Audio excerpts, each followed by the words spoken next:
देवी त्वं निर्मिता पूर्वमर्चितासि मुनीश्वरः। नमो नमस्ते तुलसी पापम हर हरिप्रिये। आप सभी को तुलसी विवाह की हार्दिक शुभकामनाएं। तुलसी माता और शालिग्राम भगवान की कृपा सदा आप और आपके परिवारजनों पर बनी रहे। साल 2023 में इस बार 23 नवंबर गुरुवार को प्रबोधिनी एकादशी है और 24 नवंबर शुक्रवार को द्वादशी तिथि के दिन भी तुलसी विवाह का आयोजन किया जाएगा। तुलसी विवाह एकादशी और द्वादशी तिथि दोनों ही दिन किया जा सकता है। तुलसी विवाह के समय जो व्रत कथा पढ़ी या सुनी जाती है वो आज की इस वीडियो में आप सभी सुनने वाले हैं। कथा के साथ ही आप सुनेंगे तुलसी माता की आरती और चालीसा पाठ। जो लोग द्वादशी तिथि को तुलसी जी का विवाह नहीं कर पाते हैं तो ऐसे में आप द्वादशी तिथि से लेकर कार्तिक पूर्णिमा के बीच में कभी भी तुलसी जी का विवाह भगवान शालिग्राम के साथ कर सकते हैं। तुलसी जी का विवाह हमेशा देवउठान एकादशी के बाद ही किया जाता है। देवउठान एकादशी को भगवान विष्णु अपनी 4 महीने की योग निद्रा का त्याग करके सबसे पहले पुकार देवी तुलसी की सुनते हैं और तब उनकी की गई तपस्या को स्वीकार कर उनसे विवाह करते हैं। शालिग्राम भगवान विष्णु का ही विग्रह रूप होते हैं, जो कि आपको बड़ी आसानी से गंडकी नदी में या पूजा वाली जो दुकानें होती हैं वहां पर मिल जाएंगे। अगर आपके पास शालिग्राम भगवान नहीं है तो पूरी कोशिश करें कि आप आसपास के मंदिर से कुछ देर के लिए शालिग्राम भगवान पुजारी जी से मांग कर ला सकते हैं।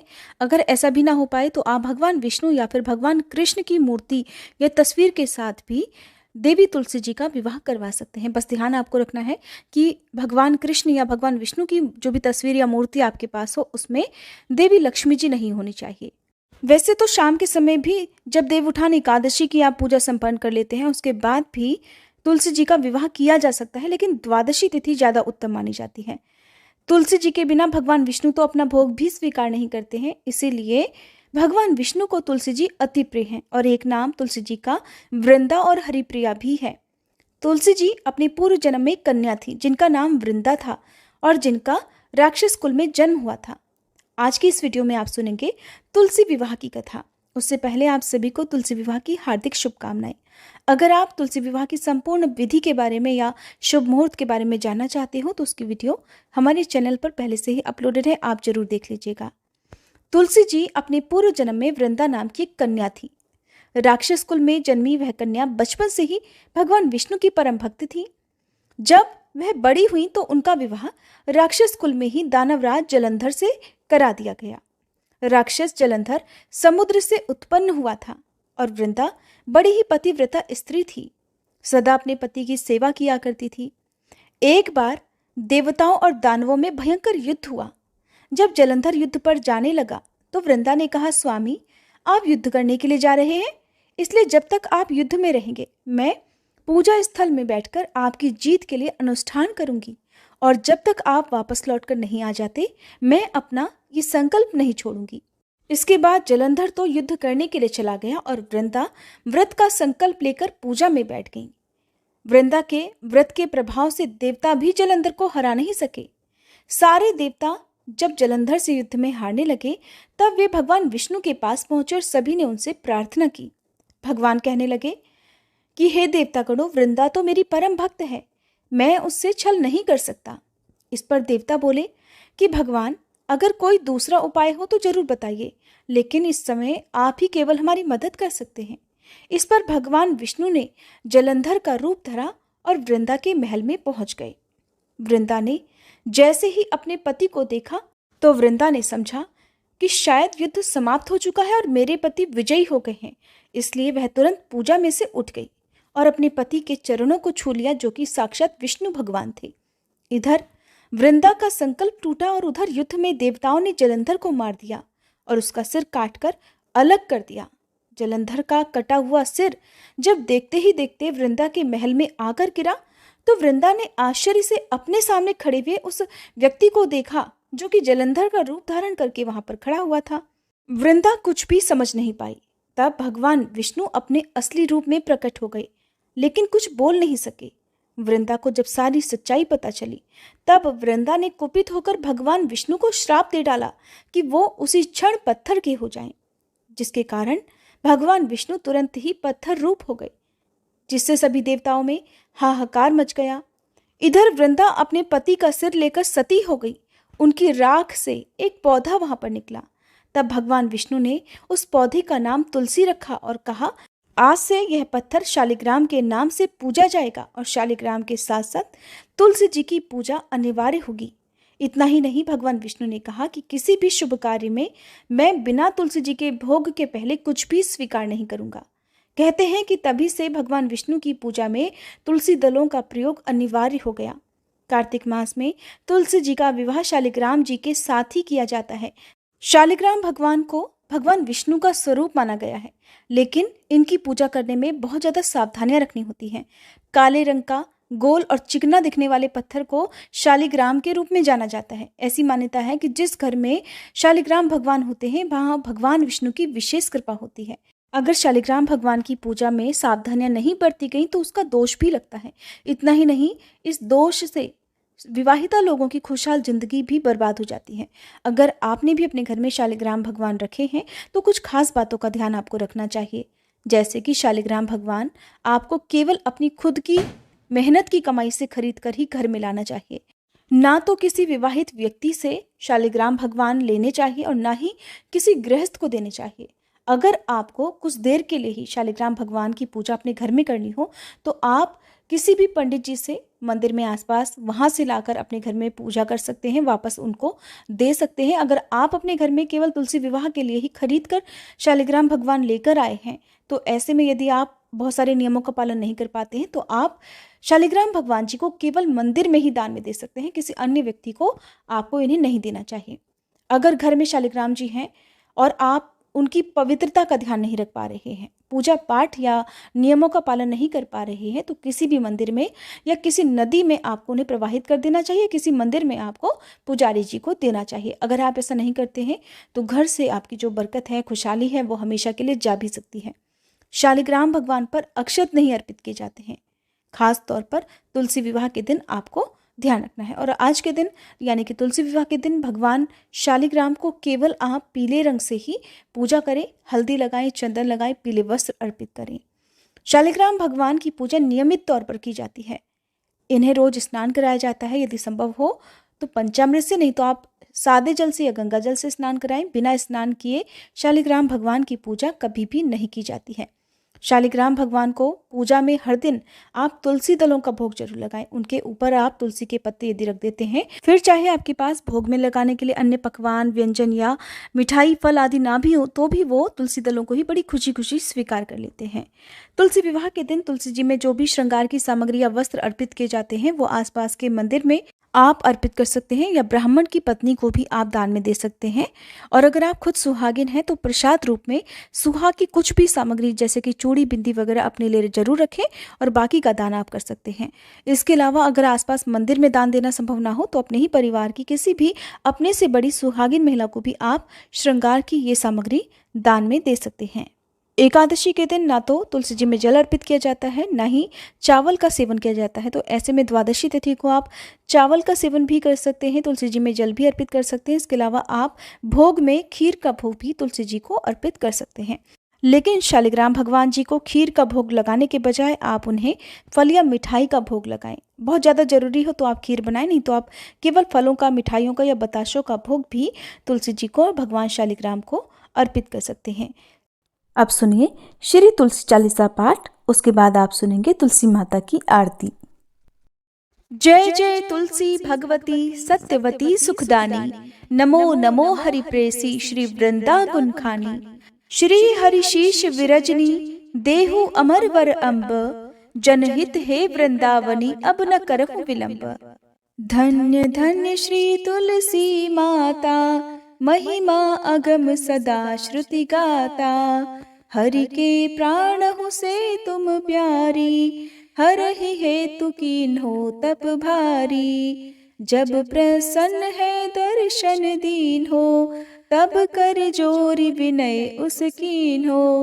हे भगवंत कंत मम होहु, दीन जानि जानि छाड़हु छोहु। सुनी लक्ष्मी तुलसी की बानी, दीन हो श्राप कध पर आनी। उस अयोग्य वर मांगन हारी, हो बिटप तुम जड़ तनुधारी। सुनी तुलसी ही श्रप्यो तेहि ठामा, करहु वास तुहु नीचन धामा।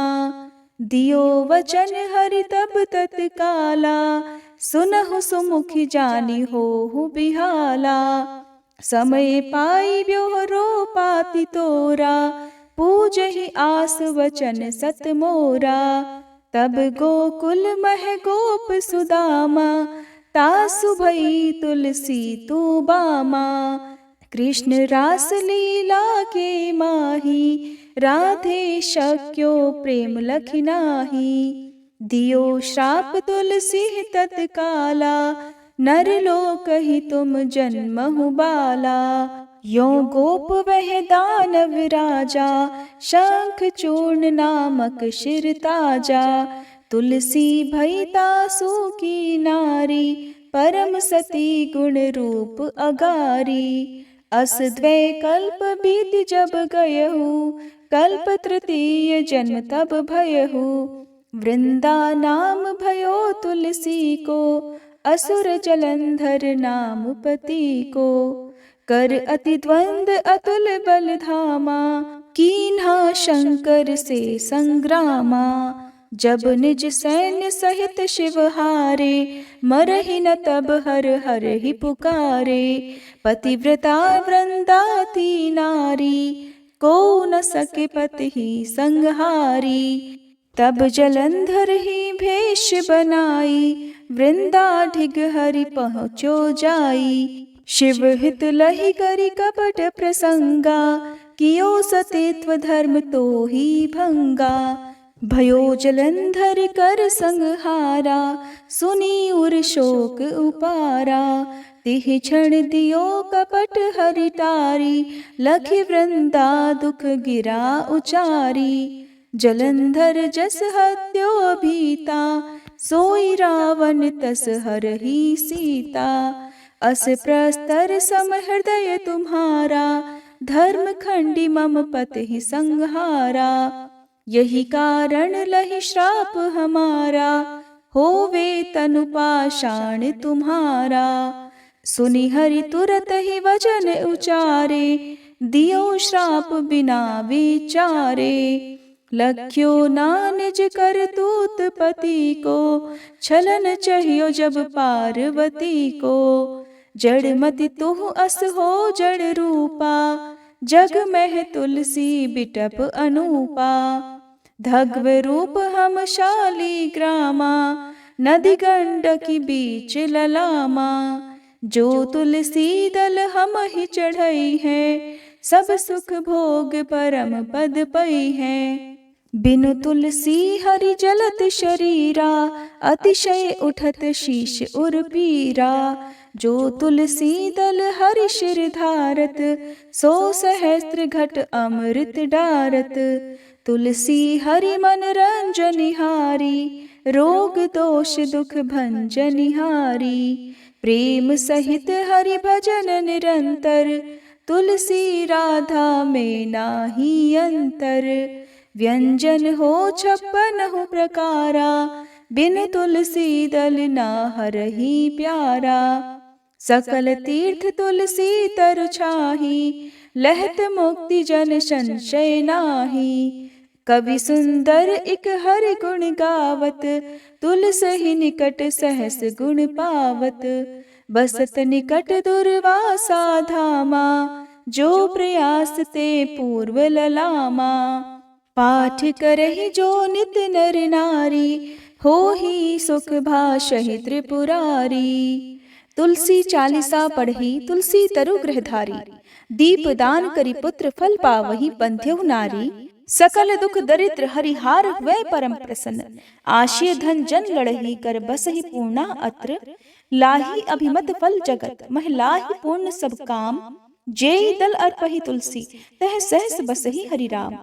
तुलसी महिमा नाम लख, तुलसी सूत सुख राम। मानस 40 रच्यो, जग मह तुलसीदास। प्रेम से बोलिए तुलसी महारानी की जय।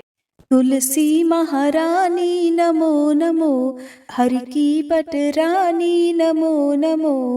तुलसी महारानी नमो नमो, धन तुलसी पूरण तप कीनो।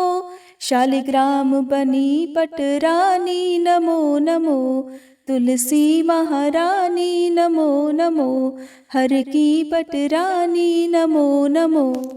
जाके पत्र मंजरी कोमल, श्रीपति कमल चरण लपटानी नमो नमो, तुलसी महारानी नमो नमो, हरि की पटरानी नमो नमो।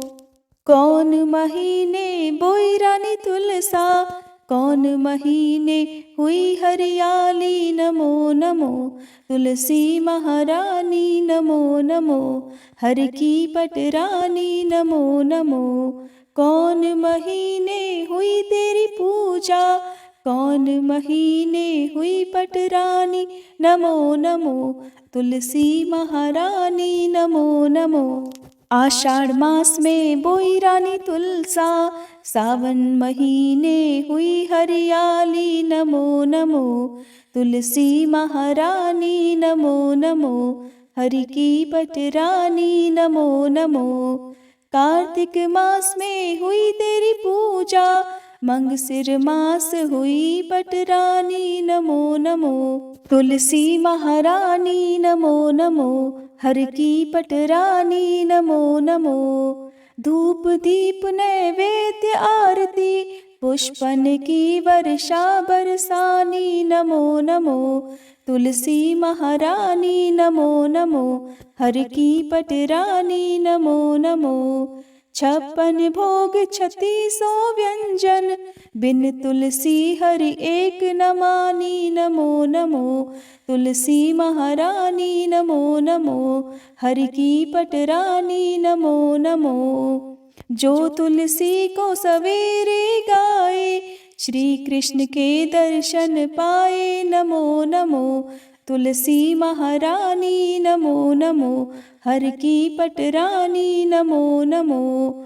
जो तुलसी को दोपहर गाए, खीर खांड का भोग लगाए नमो नमो, तुलसी महारानी नमो नमो, हर की पटरानी नमो नमो। जो तुलसी को सांझ को गाए, श्री कृष्ण की आरती उतारे नमो नमो, तुलसी महारानी नमो नमो, हर की पटरानी नमो नमो। जो तुलसी को रात को गाए, श्री कृष्ण के चरण दबाए नमो नमो, तुलसी महारानी नमो नमो, हर की पटरानी नमो नमो। सब सखी मैया तेरो यश गावे, भक्ति दान दी जय महारानी नमो नमो, तुलसी महारानी नमो नमो, हर की पटरानी नमो नमो, तुलसी महारानी नमो नमो, हर की पटरानी नमो नमो। उम्मीद है ये वीडियो आप सभी को पसंद आई होगी।